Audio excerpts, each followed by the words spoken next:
L'Ajuntament inicia els treballs de millora del carrer de la Tirana. Les obres també incloïen la reposició d'aceres i carrers d'Isabel de Villena i plaça del Portalet.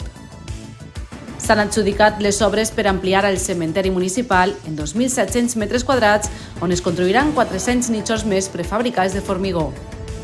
Durant este mes s'estan realitzant treballs de pintura en els passos de peatons de diferents punts del municipi. El regidor d'Urbanisme i el tècnic municipal visiten l'inici de les obres de millora de drenatge dels carrers Llíria i Pedralba que consisteixen en el desdoblament de la red de sanejament que discorre pel carrer de l'Aigua. Es celebra el Dia de l'Arbre en el Mas de Sant Pa i el Cister. El Col·legi Assumpció de Nostra Senyora va participar en l'activitat regenerant espècies com carrasques o pins. La regidoria de Medi Ambient va proporcionar tots els materials.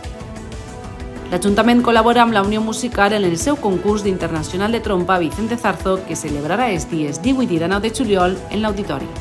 Benaguasil, Bétera i Vilamarxant s'uneixen per augmentar les possibilitats de captació de fons europeus. El regidor i director general Estefan Soriano s'ha reunit per a constituir un conveni de col·laboració.